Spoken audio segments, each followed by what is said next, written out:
Efendim yeniden merhaba. Evet, ilk bölümde Başbakanın icraatının içinden isimli halka sesleniş konuşmasını ekrana getirmiş olduk. Şimdi gerçekten icraatın içine dönelim biz yine. Bakalım Sayın Başbakan'ın söylediği gibi mi işler, yoksa daha farklı şekilde gelişen olaylar mı var?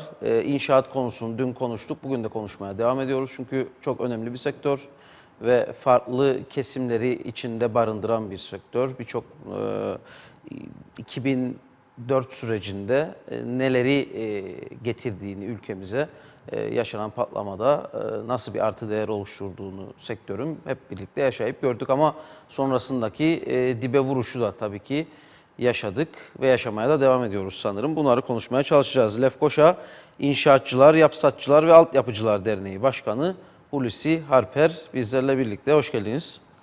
Hoş bulduk Sayın. LİAD. Yeni Evet. kuruldu değil mi? Yeni bir dernektir. 2-3 aylık bir dernektir. Lefkoşa Türk müteahhitlerinin altında, yani Lefkoşa temsilcisiyiz biz, Lefkoşa müteahhitlerinin. Yeni kurduk ve gayet de güzel gidiyor. İlk önce ben dernek adına sizlere bizleri davet ettiğiniz için teşekkür ederek, ayrıca Diyalog Gazetesi'nin de 1. yılını canı gönülden kutlarım. Başarılar da dilerim. Sağ olun, teşekkürler. Evet, girelim sektörün içine, hemen dalmamız lazım. Çünkü ciddi sorunlar var. Bir girişte söylemeye çalıştım, yani anlam plan dönemindeki yaşanan patlamada ne kadar işte sıcak para girdisini oluşturan bir yapı oldu ve beraberinde çok sektörde tetiklediği için ciddi bir ekonomik kazanım oluşturmuştu inşaat sektörü. Ama sonrasındaki o düşüş hala daha da etkiler sürüyor galiba ciddi anlamda. Çünkü müteahhitlerin artık bir ortadan kaybolmaya başladığını sanki görüyoruz. Bilmiyorum, bunları açarız biraz. Bir de bunların içine işte dün bir başka konu vardı. Türkiye'deki işlerin yapılmasıyla ilgili konu. Vakıflar İdaresi'nin yaptığı bir iş, protokol hükümetle birlikte. Ve gelinen aşamada da biraz isyan var galiba. Sizden de dinleyelim. Nereye varacak bu iş? Nasıl toparlanacak? Şimdi sevgili Aytun, şunu söylemek gerekir. Dünya ülkelerinde lokomotif sektör inşaat sektörüdür. Bir kere inşaat sektörü herhangi bir ülkede kötüye giderse ülke ekonomisi de kötüye gider demektir. Zaten geçmişte Amerika'da bunun deneyimleri yaşandı ve inşaat sektörünü teşvikle ayağa kaldırdılar. Şimdi bizim ülkemizde devletçilik bir oyuncak oldu sanki. Yani iki dudak arasında çıkan sözler. Biz inşaat sektöründe inanır mısınız ki bireysel ayakta duruyoruz. Bireysel inşaat sektörü bugün ayaktadır. Bireysel. Bu konular 2004 yılında hatırlarsınız KDV'si ve ekonomiye katkısı milyar dolar civarında bir katkısı vardı. Ve devlet kendi bütçesinde memurlarını ödeyebilecek şeye girdiydi. Fakat bize devlet inşaat sektörüne ne faydası oldu? Size samimiyetimle söylerim. Gelmiş geçmiş hükümetler. Hiçbir faydası olmadı. Aksine köstek oldular inşaat sektörüne. Ve bugün 2004 yılından sonra gelişen inşaat sektörüne ve önüne gelen de, yani biz kendi kendimizi de eleştirmek mecburiyetindeyiz. Ben 40 yıllık bu sektörün içerisindeyim. %200-300 faizleri gördüm. Evet. Körfez savaşlarında. Ve ayakta durabildik. Ama bugün sektörün içerisinde yasamızda el verir, yani onu da söyleyeyim. Önüne gelen müteahhit oldu. Yani bugün dışarıdaki herhangi bir iş adamı veyahut da birisi Müteahhitler Birliği'ne üye olur ve sektör böyle büyüdü. Şimdi şu anda 400 kayıtlı müteahhidi vardı. 480 civarında. Fakat burada inşaat sektörünün ilk önce kalitesi, inşaat sektörü dediğinde zaten kalite gelir akla. Bu kalite de düştü. Sayın Gürcafer'den, Sayın Başkanımızla yapmış olduğumuz görüşmelerde bunun önlemlerini bu 1-2 ay içerisinde alınacağını hemfikirik. Onda herhangi bir şikayetimiz yok. Yani en azından herkes sektöre giremesin. Hem sektöre giremesin hem de yani içimizde 100 tane müteahhit varsa ciddi bir şekilde bu işlerle ekmek parasını kazanan o 100 tanenin arasına 2 tane çürük elma girer. O 100 kişinin ismini de kötüler. Nitekim geçmişte bir olay oldu. Geçen yılların içerisinde Türkiye'den bir yatırımcı ülkemize geldi. Yapsat sektörüne girmek istedi. Ki ben bu 40 yıllık iş hayatında çok gördüm böyle iş adamı geldi, yatırım yapacak, sektöre girmek ister ve nasıl kaçacaklarını da şaşırdılar. Geçen yılların içerisinde bir yatırımcı geldi, bazı evler yapmaya başladı. Bulut İnşaat'ı söylesiniz. Evet, Bulut İnşaat'ı söylerim, isim olarak da veririm. Herhangi bir sıkıntımız yok. Sektöre öyle büyük bir darbe vurdu ki, yapsat sektörüne bilhassa, 65 bin liraya satılan daireler 30 bin liraya verdi. Bunu Sayın Cafer Gürcafer kendini 3-4 defa toplantıya çağırmasına rağmen bu maliyetlerle sen satamam bu parayla. İleride büyük bir problemler gelecek. Ve adam diyor ki ben satarım. Ha ne oldu? Bu defa bizim yerli müteahhitlerimiz, yapsat sektöründeki müteahhitlerimiz halkı dolandırdı imajı yaratıldı. Ve hala daha da bunu silemedik. Ve büyük bir darbe vurdu. İnşaat sektörüne büyük bir darbe vurdu. Ne oldu şimdi Bulut İnşaat? Aradan geçti 2 yıl gibi bir zaman. İşte dün gazetenin birisinde Bulut İnşaat aranır Hayır. ama nerededir diye manşetler çıktı. Ben iddia ederim ki 20 milyon sterlin aldı götürdü bu memleketten. 20 milyon sterlini aldı ve götürdü. Eğer bir iş hayatında ciddi bir kurum satmış olduğu dairelerin parasını eğer tutmazsa bir yerde o inşaat sonunda olmaz. Bu kişi topladı o paraları Türkiye'deki açıklarını kapatmak için oraya sevk etti ve dönüşünü de yapamadı. Şimdi ne oldu? 790 kişiye yakın mağdur var. Ne olacak şimdi? Şimdi ne olacak? Maalesef üzülerek belirterim ki bu Bulut İnşaat konusu gündeme geldiği zamanlar Kıbrıs Türk Müteahhitler Birliği olarak bizler boykot kararı aldık. Meclis önünde boykot yaptık. Ve bunları hükümeti ikaz ettik. O zamanın hükümeti Sayın İrsen Küçük'tü. Evet. Sayın Çavuşoğlu'ydu. İçişleri Bakanı. İçişleri Bakanı. Ve söylemlerimize rağmen yani böyle bir olay yaratılmasın, böyle bir kimlik veyahut da verilmemesi için bu kişiye bu paralara satamaz mağdurlar olacak. İleride de biz bunu kaldıramayacağız. Çünkü kendi halkımızdır, kendi insanımızdır. Kendi ailemizden birileridir bu evleri alanlar. Ve nitekim şimdi şu anda bunun hesabını Kıbrıs Türk Müteahhitler Birliği verecek değil. Kıbrıs Türk Müteahhitler Birliği yine de geçmişte vermiş olduğu demeçlere rağmen bir demeç daha verdi ve dedi ki tüm mağdur olan kesim birliğimize müracaat etsin. Ve 200'e yakın kişi geldi. İnanmayacaksın sevgili Aytu, ben o toplantıda bulundum. Bir bayan vardı, hünkür hünkür ağlardı. Bütün birikimini yatırdı insanlar. Birikimini yatırttı ve Kolay bir iş öksüz değil. de biriydi galiba. Ve ağlardı. O saat canım ciğerim ezildi. Fakat böyle olmasına rağmen Sayın Başkan hakikaten kendini yani 24 saat bu işe verir. Öyle bir insandır o. Ve uğraş da verir çok. Ve şimdi şu anda bize gelen müracaatlar 3 aşağı 5 yukarı 250 civarındadır.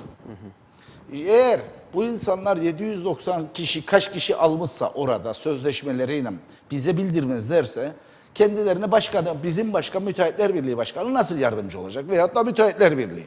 Yani mağdurlarını giderebilmek için. Şimdi duyarım ki siyasilerden, bugünkü gazetelerin birisinde, bir iki tanesinde, o günkü hükümetin kişileri, bakanları bugün yorum yapar.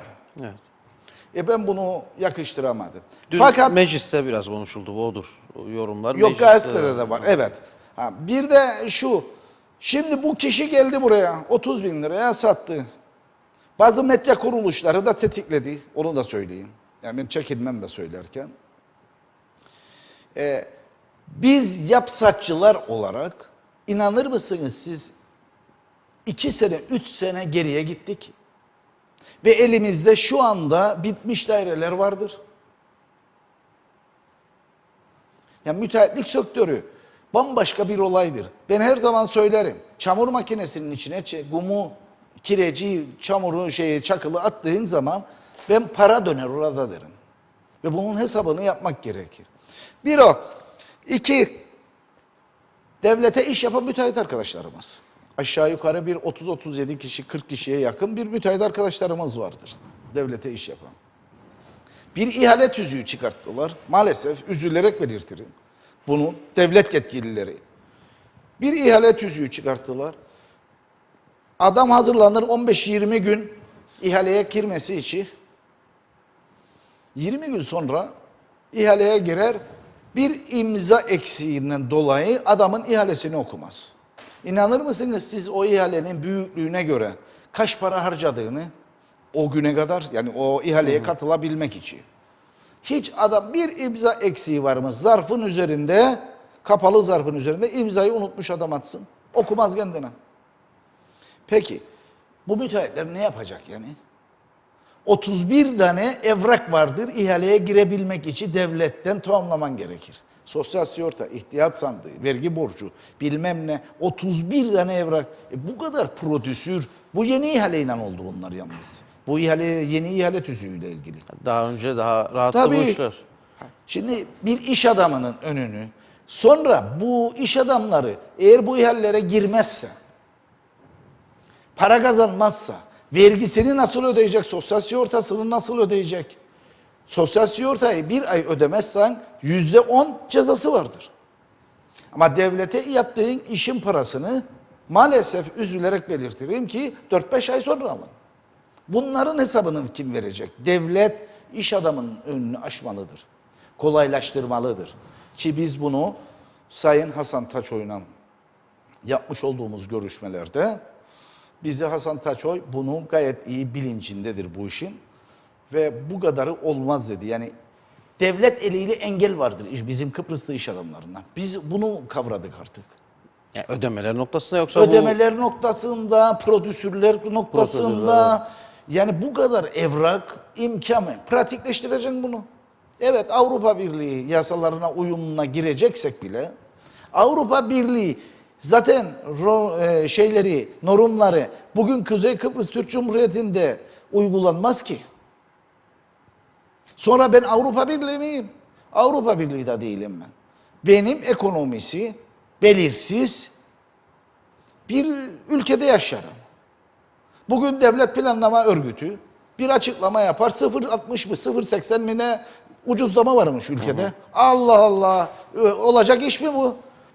Evet, geçen ay oranla Yani bu kadar 0,68. bu kadar yani devlet ciddiyeti olmayan bir ülkede yaşarız. Kaldı ki son zamanlarda vakıflar restorasyon, dün başkanımız buradaydı. Gazetelerde de bugün gördük. Sayın Başkan az söyledi. Size samimiyetimle söylerim. Kim koruyacak Kıbrıslı iş adamını?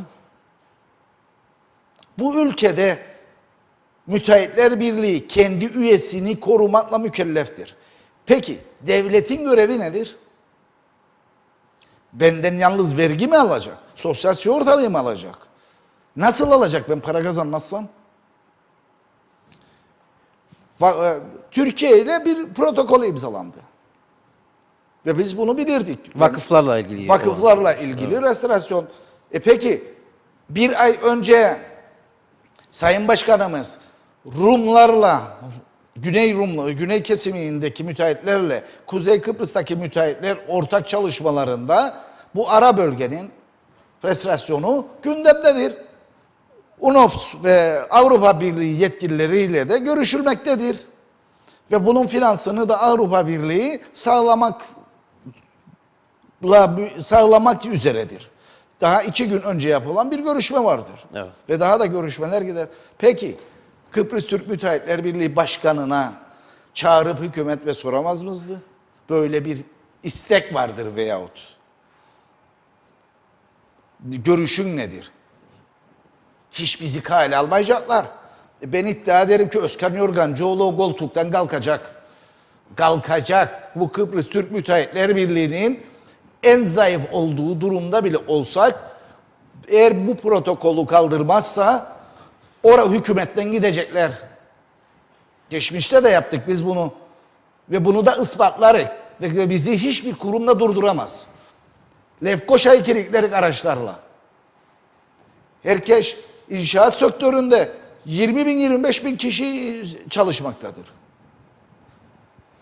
Eğer ederlerse bizi boykota kadar gideriz. İnşaat sektörünü de durdururuz. Bütün personeli de yanımızda çalışanları da durdururuz. İş yapmazsanız nasıl ödeyeceksin zaten çalışanları? Böyle de battık, öyle de battık. Hükümetin şeyine mi kalacak? İnsafına mı kalacak? Yani Türkiye'den her gelene, her istenilen verilecek mi? Benim yerli iş adamımın yaşama hayatı şeyi yok mu? Hakkı yok mu? Kaldı ki restorasyon işini yapar da Kıbrıs Türk müteahhitleri. Yani Tüm bugün devam eden. arkadaşlarımızın bugüne kadar hepsi restorasyon işi yapar. Yani yapamayacakları bir işte Kıbrıs Türk müteahhidinin Kıbrıs Türk müteahhidinin yapamayacağı hiçbir iş yoktur. Yarın göreceksiniz Kıbrıs'ta şey çıkacak. Ercan olayı çıkacak. Yapımıyla ilgili. Benzer bir şeyle karşılaşacaksınız Evet acaba? vardır duyumlar. Alındı bu duyumlar. Ve göreceksiniz ki orada da harp çıkacak. Yani hükümet halkı için vardır. Eğer hükümet kendi iş adamının önünü aşmazsa, kendi iş adamının önünü tıkamaya gayret gösterirse nereye varacak yani? Göçe mi gidelim? Ama bakın size tekrar söylerim.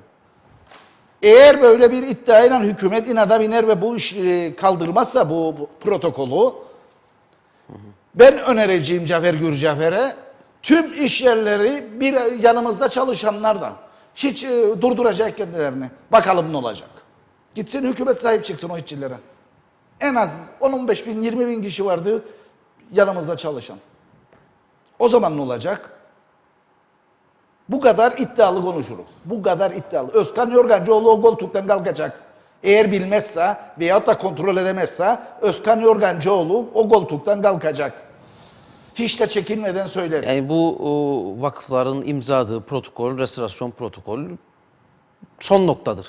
Yani bu zaten geldik bir noktaya geldik. Bir de bir darbe bitiş darbesi olsunuz. Zaten inşaat sektöründeki bizim arkadaşlarımızın pozisyonları çıkmazdadır.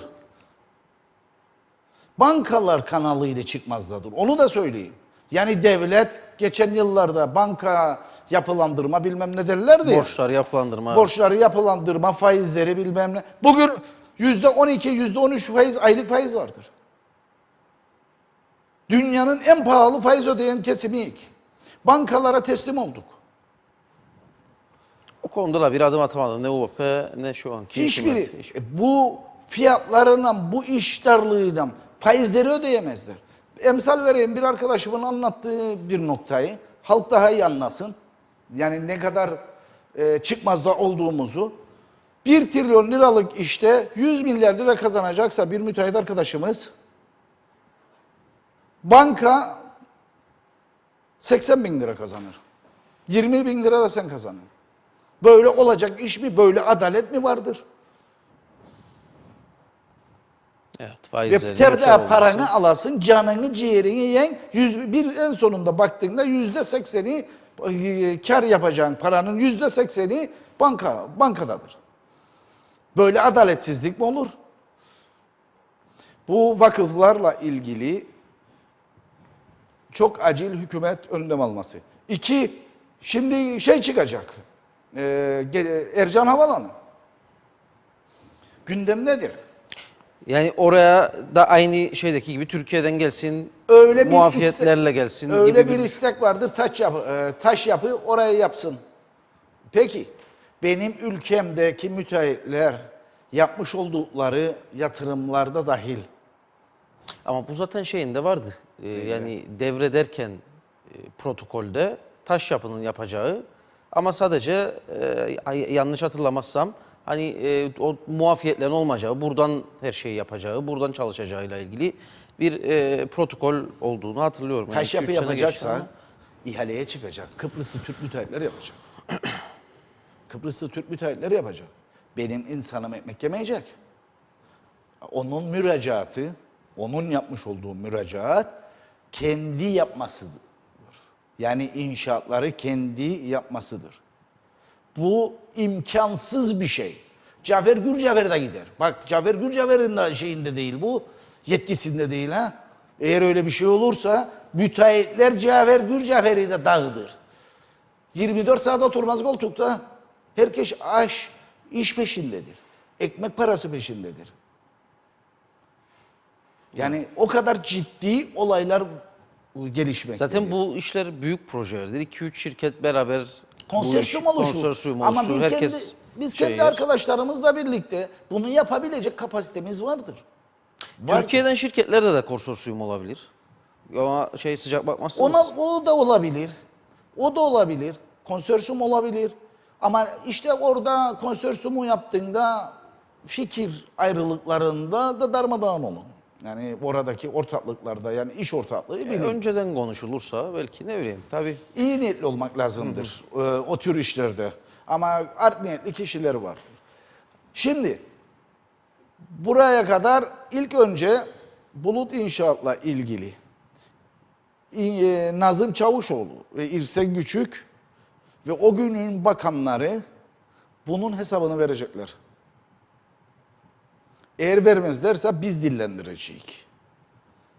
Bu 700-800 kişinin mağdur olmasını nasıl oldu bu işler diye biz gazetelere manşet vereceğiz. Bu memlekette biri bir şeyin hesabını vermez daha ama şu olur belki.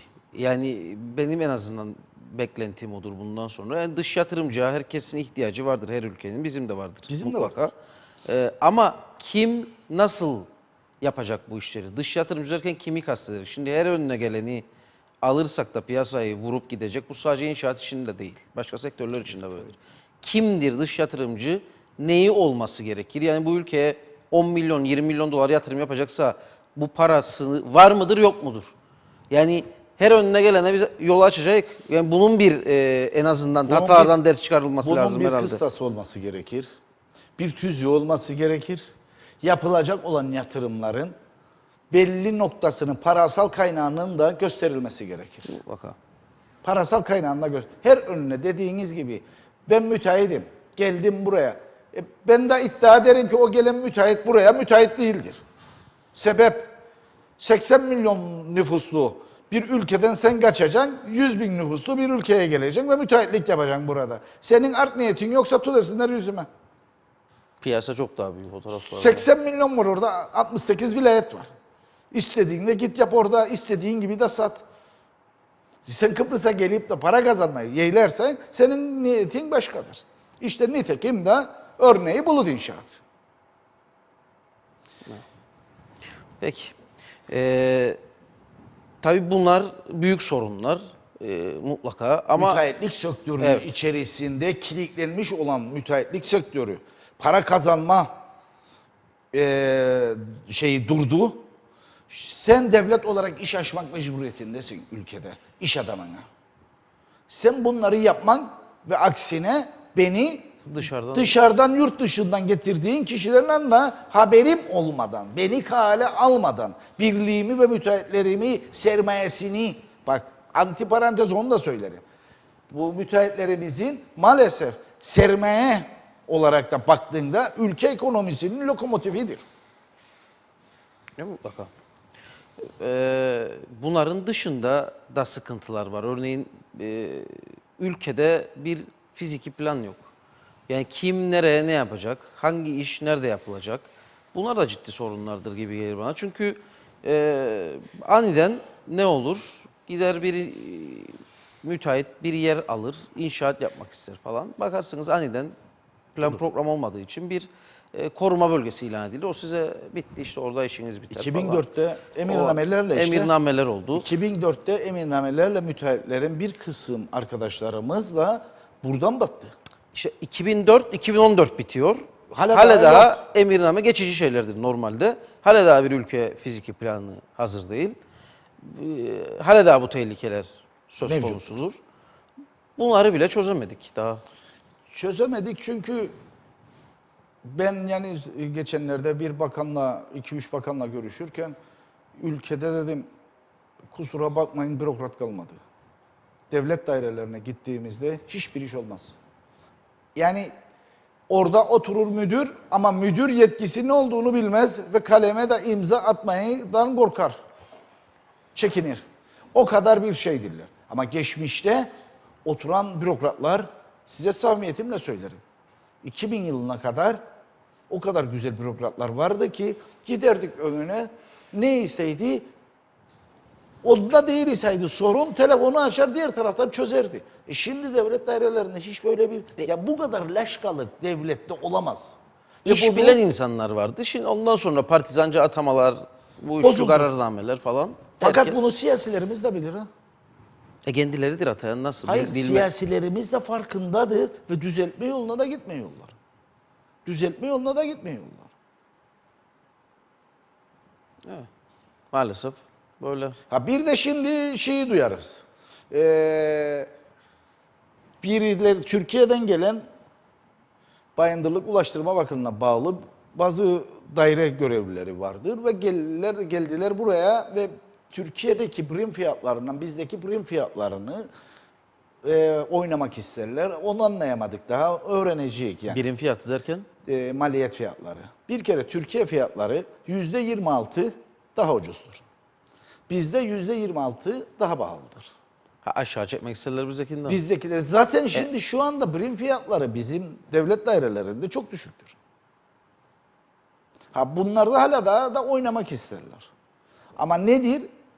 Sonra başka bir şey söyleyeyim sevgili Aytun. Ama tabii bunu atlamadan bu Türkiye'den bir olamaz ki. Orada kullanılan elektrik, oradaki asgari ücret, şu bu birim fiyatlarını birebir Akıl var, mantık var. ilgilendiren şeylerdir Akıl bunlar. var ve mantık vardır. %26 şimdi şu anda 28 civarında orada fiyatlar düşüktür, bizde pahalıdır. Ha, şimdi bir başka bir konu.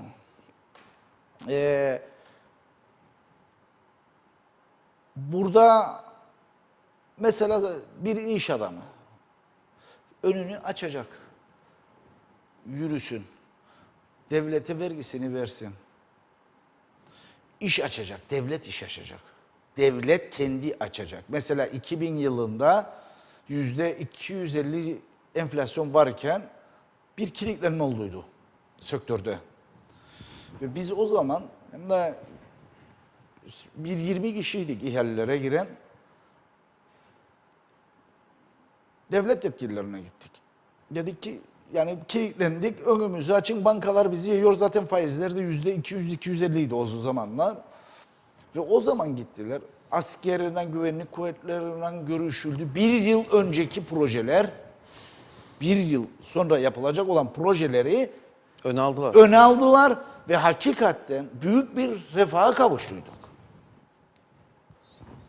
Yani bunları yapması, yani devlet, kusura bakmayın, bugün ülkenin lokomotifi ilk ya. Ülkede en büyük lokomotif inşaat sektörüdür. Bizim önümüzü atsınlar, yani bireysel ayakta dururuz biz. Devlet katkısı herhangi bir şeyimiz yoktur. Şu anda yapılan büyük ihaleler var. Bizim müteahhitler yapar onları değil mi? Nedir 10 trilyon Yani işte liralık bu- iş büyük bir iş değildir ya. 10 trilyon liralık yani şimdiki ortamlarda büyük bir para değildir. Yani eğer arkeolojiyi söyleyeceksen bana, bugün kaç tane ihale çıktı? Yok, Türkiye kaynaklı çıkan bu suyla ilgili işte ne bileyim yollar, o Suyuna kimdir yapan? barajı falan kim yaptı? Bizim yerli müteahhitler yapmadı mı? Hayır, bir taşeron olarak kullanıldı bizim. Kazıları da taşeron olarak kullanırlar. Onlarda da ayrı bir olay vardır. Yani işi yapar adam ucuz veyahut da iyi bir paraya. Ödemesine geldiğinde ödemeyi aksadır. Orada bir kriz çıkar. Nitekim öyle duyumlar da vardır şimdi bu yol su hikayesinde. Böyle bir olaylar var. Ödemeleri geciktiriyorlar. Ödemeler gecikir. Tabii acaba bu şirketlerden mi kaynaklanır? Türkiye Cumhuriyeti Devleti'nde mi? Onu bilemeyiz. Yok tabii. şirketlerden kaynağı. Türkiye. Yani onlar onlara ödemez mi acaba ya da ne bileyim. Yok öder onlara ya ama Ama seninkileri, şirketler- seninkileri kıstırır gider. Ha. Sonra kaldı ki geçmiş yıllarda Aytül, inşaat sektöründe tecrübeli olduğum için söylerim bunları. Ben 25 yıl fiili devlet ihalesi yaptım. Devlet ihalesi. Niçin 7 sene var ben ihalelere girmem? Ödemeler alınmadığından dolayı. Ya. Bankalara işlem. Para kazanman. Ve devlet seni gününde ödemediğinden dolayı. Sürekli faiz. Tabii sürekli faizlerle. Benim devletim geçmiş yıllarda mesela Spor Bakanlığı yıl sonu 11. aydaki şimdi şu anda devlet ihalesi ben iddia ederim ki 2 yılın en düşük seviyesindedir. Gelmiş geçmiş hükümetlerin en düşük seviyesidir ihaleler. Bu yılın içinde çıkılan ihaleler. Yani 5 tane, 4 tane ihale çıktı büyük. Bu söylediğim rakamlarda ötekiler yapıyor küçük küçük. 100 bin, 200 bin, 500 bin, 600 bin. Bunlar yıl sonu. Mesela şimdi 11. aydayız. Bütçe hazırlığı vardır. Evet. Bütçede inşaat sektörünü hiç duydu musunuz? Siz inşaat sektörüne yatırım olarak ne kadar para ayrıldı? Duydu musunuz? Yok, ayrı bir kalem yoktur o şekilde. Yatırım olarak. Herhangi bir şeyde Bütçelerde zaten yatırım varsa da maaşa gider %85. %80 maaşa gider. Fakat bunu bütçe hazırlanırken ilgili bakanlıklar projeler hazırlar. 4 tane, 5 tane, 6 tane neyse yapmak istedikleri veyahut da ihtiyaç neyse ve bu ihtiyaçlara göre geçmişte yıldızlı projeler vardı. 5 yıldız, 4 yıldız, 3 yıldız. TC yardım heyetine götürün, verin bu böyle bütçe zamanı. Den ki ben 5 tane proje isterim. Bütün bakanlıklar bunları toplar, TC yardım heyetine götürür ve inanır mısınız siz hiç geri dönmüş proje yoktur. TC yardım heyeti bunlara bu paraları tahsis eder. Tahsis eder. Ama o parayı o işlere kullanabilin. Başka işlere değil. Tabii. TC yardım heyetinden gider, yapan işi ödemesi çıkar. TC yardım heyetine gider, anında ödenir. Evet. Anında ödenir. Şimdi bunlar projede hazırlamaz. Yani 2015'in mesela yatırımına bir bakınız. Nerede vardır onlar da bilmez. Devlet olarak bilmezler ne yatırım yapacaklarını. İşte gidecekler Türkiye'ye ansızın diyecekler ki ben bu binayı isterim yapayım. Da ver bana 10 milyar, 10 trilyon. Olacak iş değil. Planlı, programlı. Türkiye'den de kaç tane proje götürdülerse hepsini aldılar. Ben adım gibi bilirim bunu. Yani Yatırımı zaten Türkiye Cumhuriyeti Yardım Heyeti kanalıyla yapabiliyoruz zaten. İşte bütçede para olmadığı Tamam için ama- bize düşen tek şey proje yapmak. proje yapmak. Onu da yapmak sen. Onu da yapmak. Bırakın kendini rolantiye. Peki bu iş adamların önünü nasıl görecek? 3 senelik, 5 yıllık bir programları var mı devletin? Master planı var mıdır? Yoktur. Sizin dediğiniz gibi biraz önce bugün bir yatırım yapacağız. Bir yerden bir arazi alalım. Fasıl 96 değilim, yüksek bina. Gittik aldık fasıl 96'yı, verdik parayı. 10 dakika sonra eminnameyle veyahut da bir yasaklamayla o bina kaldı oracıkta. O para yattı oracıkta. Toprağa gömüldü. Ne yapacaksın? Yani önümüzü göremeyecek durumdayız. Ama bak tekrar üstüne basa basa söylerim. Müteahhitlerimizin arasında gerçekten müteahhitlik sektöründen ekmek parasını kazanan dürüst, ciddi firmalarımız mevcuttur. Ve yapamayacakları hiçbir iş de yoktur. Bak yapamayacakları hiçbir iş de yoktur. Kendi aralarında şimdi kavga ederler ama iş paraya geldi mi bir dakikada birleşirler. Yani kavga ettik. 10 dakika ver kavga et kendiyle iş konusunda 10 dakikada birleşin kendiyle. Ve bütün alet hırdavat hemen oraya sevk edilir. O güç var çünkü. O gücümüz altyapı var. Ha bir de başka bir şey söyleyeyim. Bizim encümen yasası da vardır. Bir encümen yasası. Bu encümen yasasında ben Cafer Gürcafer'le de bunu muhtelif defalar görüştük. Araç parkı der sana. Bir müteahhitin kayıtlı bir müteahhit olması için der ki kamyonun olacak, dozerin olacak, bir şeyin olacak ve müteahhit olacaksın. Yani müteahhitlik aracına şeyle mıdır? Hayır. Tecrübeyle, bilgiyle,'dir. O sektörde eğer bilirsen, işlediysen, çalıştıysandır. Araç parkına benim mecbur niye denksen? 400 tane kayıtlı müteahhit vardır. Bak 400 tane kayıtlı müteahhit. Ben iddia ederim ki herkesin elinde en az 200.000 sterlinlik araç var. Ve bugün iş yok. Yatır arabalar. Hepsi yatır, hurdaya çıktı. Halbuki sen ihale aldığında gidip kiralayabilin onun İcar usulü. Zaten geçmişte böyle yapardık. Ve bugün hurda vaziyette araçlar durmaktadır. Hurda. Sırf görünsün diye bir de. Tabii şeyde O gözüksün diye, görünsün encümende diye. Hiç olacak iş mi bu? Ve ülke ekonomisine ne kadar büyük bir zararı vardır bu işin. Bunu bile düzeltmeye ben son zamanlarda işte bu dernek vasıtasıyla dillendirmeye başladım. Ve geçenlerde Cafer Gürcafer dedi bana tamam dedi bekle. Da bunda tedilat yapılacak. Göreceksin istediklerini sen de söyle da düzeltmeyi yapalım yasayla. Ama bu olacak iş değildir. Yani mantıklı bir şey istesinler bizden kabulümüz. Teminat mektubu. %5 değil, %7 desinler bize. Tamam, %7 verelim. Zaten o işi yapmak için o teminatın olması lazım. Tamam, %7 verelim. Ama benim önüme sen yasayla veyahut da tüzükle 31-35 çeşit malzeme çıkardırsan dairelerden toplayayım. Büyük zaman ister bu işler. Büyük zaman, yani böyle bir zaman harcanmaz. Ve ihaleye gideceğim, ihalede de ihale komisyonu başkanı eğer seni beğenmediyse da kızdın kendine bir şey oldu veyahut da herhangi bir söz söyledin kendine senin imzan yoktur. İki dudak arasıdır ihaleler şimdi. Tüzük bağlar onlarda tabii. Hayır. İki dudak arasıdır. Tüzükte derse imzası olacak da olmaz. O da Tamam ama bir imza bu kadar önemli midir? İçeriliğidir önemli olan. haklısınız ama işin hukuki boyutundan baktığında bu defa ihale sağ kalında diğeri de itiraz eder. İmzası yoktu diye ama verdi ona ihaleyi. Peki. Yani bunun bir şey Peki, olması lazım herhalde. Şimdiye kadar ilk defa duydum ben. 40 sene var müteahhitim.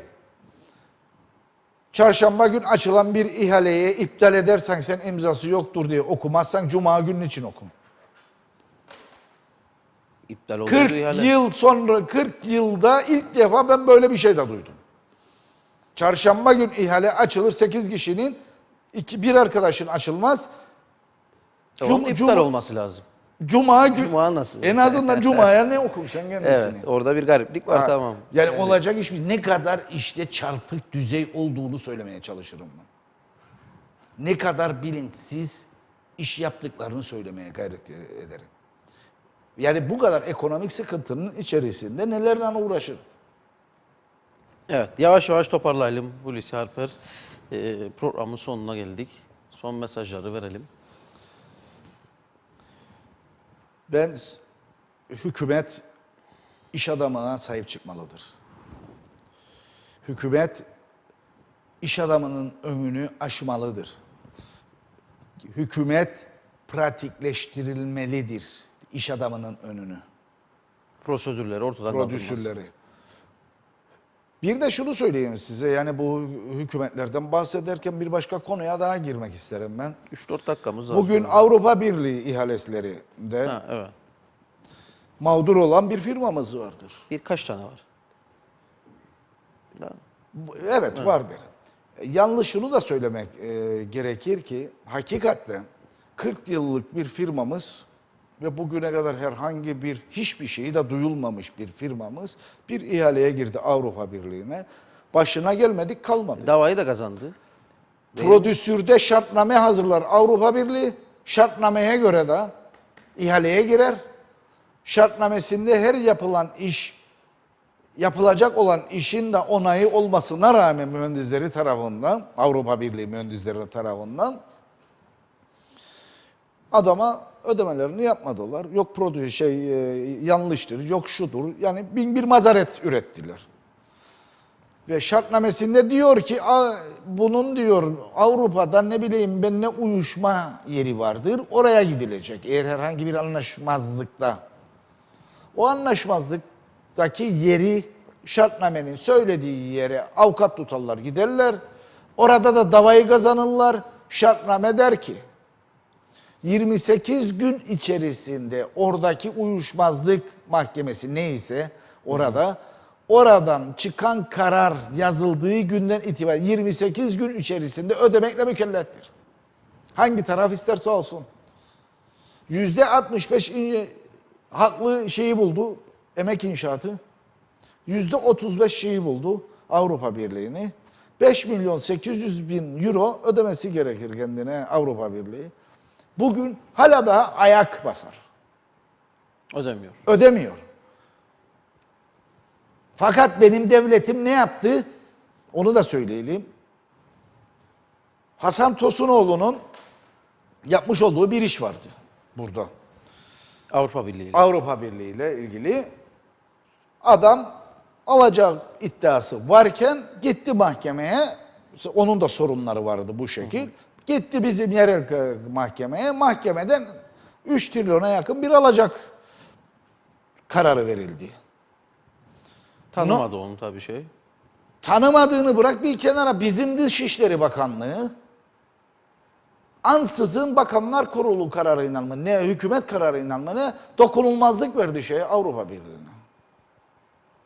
Yani bizde çıkan kararlar uygulayamaz Avrupa Birliği'ne. Peki benim iş adamım bugün Avrupa Birliği'ne iş yaparken 50 defa düşünmesi gerekir. 50 defa düşünmesi. Ben bunu başkanla da paylaştım yani. Eğer ben iş yaparsam da, eğer bir pürüz çıkarsa, ben kendi mahkememe gitmezsem, nasıl çözeceğiz bu işi? Avrupa Birliği benim mahkememi tanımaz. Bizimkiler de çıkarttı. Avrupa Birliği'nin dokunulmazlığı vardır, uygulayamam icrayı. Peki benim müteahhitim ne yapacak? Gidecek 400.000 sterlin, emek inşaat 400.000 sterlin hukuk masrafı verdi İngiltere'deki olaya. Ve hala daha da alamıyor. Ve hala daha da alamadı ve alacağına da şüphedeyim. Cafer Gürcafer uğraşır bu işle ilgili. Bir yere getirdiydi, olmadı ve hala o da ümidini kesiyor. Peki ne olacak yani bu işler? Devlet iş adamına ilk önce sahip çıkmalıdır. Tabii. Devlet eğer iş adamına, halkına refahı getiremezse o ülkede devlet yoktur. Benim söylemeye çalıştığım devletin iş adamlarımızın tümüne, yalnız inşaat sektörüne değil, önlerini aşmasını ve yatırım olanaklarını pratikleştirilmesini, kaynakları nereden bulacaklarsa bulsunlar, bir an evvel iş adamlarına yardımcı olmaya gitsinler. Aksi takdirde bu iş adamları önümüzdeki yıllarda çok büyük daha kaoslar bekleyebilir devleti. Mutlaka. Peki.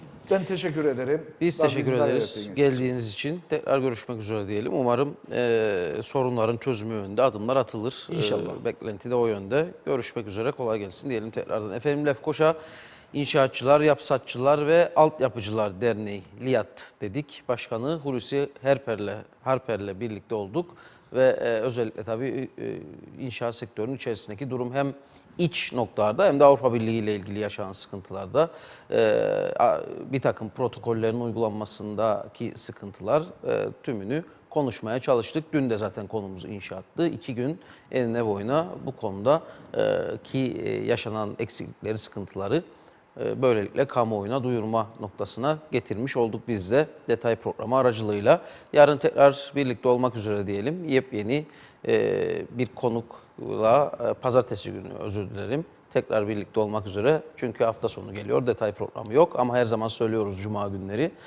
Olası tüm gelişmeleri de hafta sonunda mutlaka ekiplerimiz burada, haberlerimizde, programlarımızda aktarmaya devam edeceğiz tabii ki. Pazartesi günü de farklı konuklarımızla tekrar detay programında bir araya olacağız. Tekrar gündemimizi tartışmaya devam edeceğiz. Herkese iyi tatiller.